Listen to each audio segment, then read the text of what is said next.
Ready to step back in time, babe? Yeah, baby. Here we go. Oh my grooviness.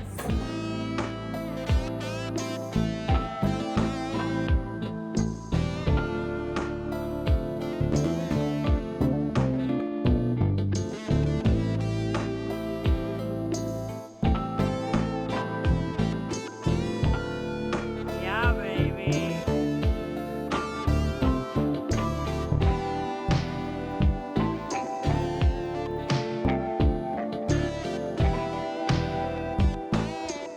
The playpen sofa. Customizable, washable, sprawlable. And very psychedelic. The tantric chaise, sculpted curves, smooth lines, and ergonomically designed for all bodies. Definitely not stripper material.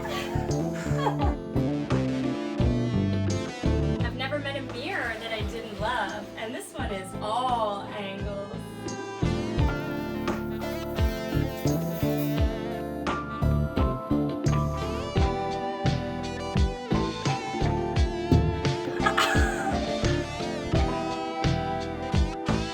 Five shower heads? This is a water symphony. It's like a spa and disco ball had a baby.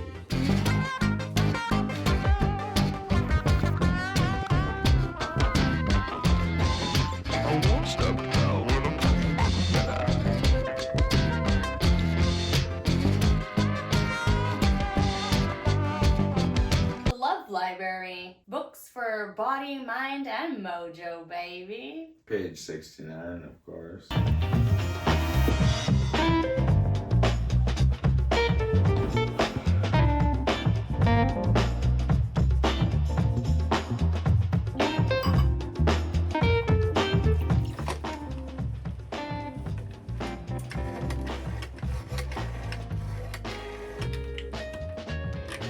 Hi, Austin. I've got Chad here. He says you've got the goods.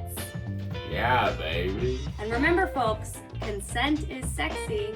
Stay groovy, baby. We're here at the Love Nest at Hotel Z in Victoria on Vancouver Island. We love Hotel Z. We've been here before. This is our first time at the Love Nest. The Love Nest is Canada's first and only room designed fully for intimacy. Everything's washable, waterproof.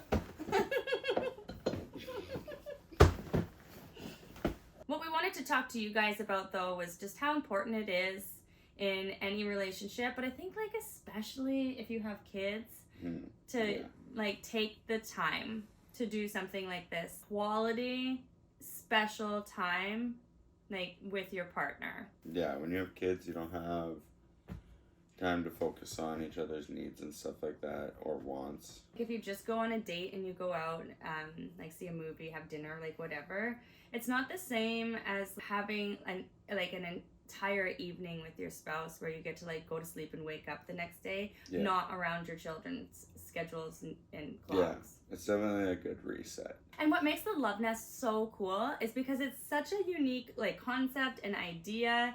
It's very freeing to be here and have it be solely like about intimacy too, because it feels like more comfortable to like casually talk about anything. Or there's so much like books and games and things to like teach an old dog new tricks. Yeah, or like pique your interest or like whatever, right? Whatever you kind of expect this to be, it's way more mellow and inviting and comfortable. For us, we just love everything 70s. This is what I want our house to look like.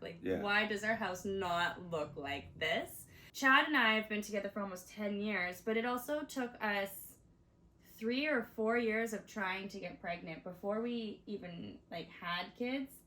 And our life has changed so much now that we have two, because the stress and the pressure of trying to get pregnant is finally gone. Yeah.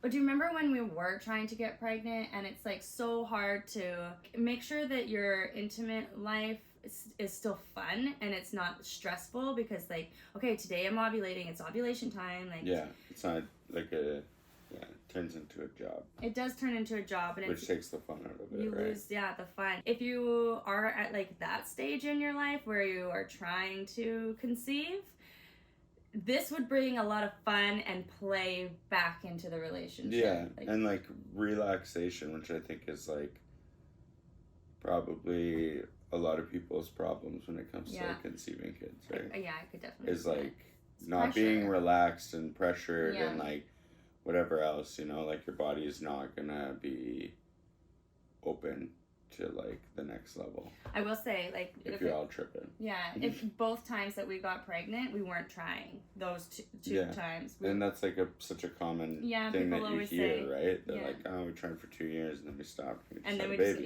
exactly. You know? Yeah. What I really love too is when you walk in here, the Love Nest has a little like brochure thing, and the biggest thing that it talks about right away is consent. And consent is so important, not just when you're like single and going out and trying to meet people, but in a relationship as well.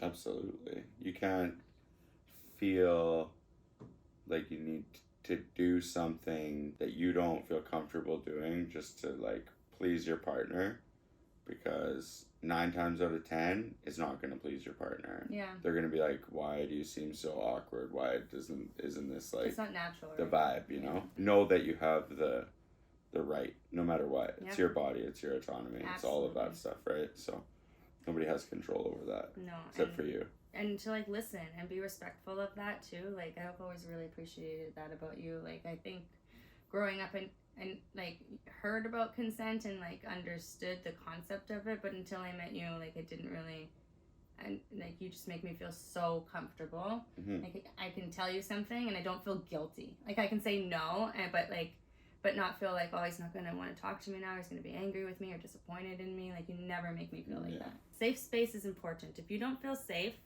in any relationship, talk to somebody about it and see if what you feel unsafe about is like a serious concern, because sometimes when you're in a relationship and you are trying to impress somebody that you really like or you love or all of these things, you can kind of forget that.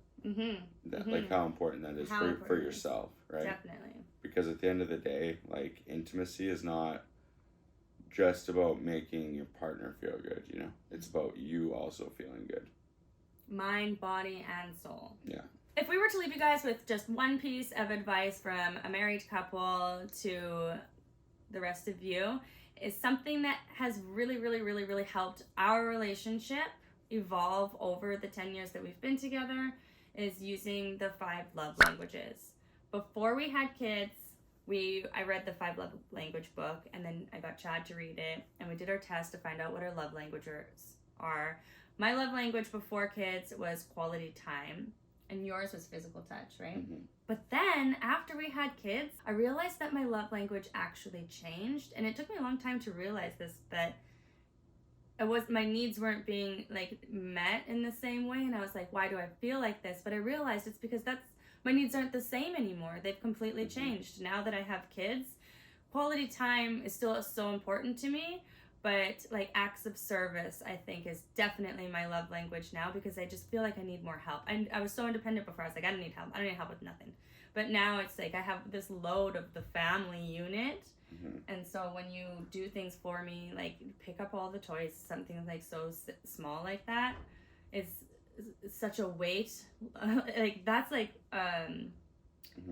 such a important part of our relationship. Just like the little acts of service that you do now is definitely speaking my love language.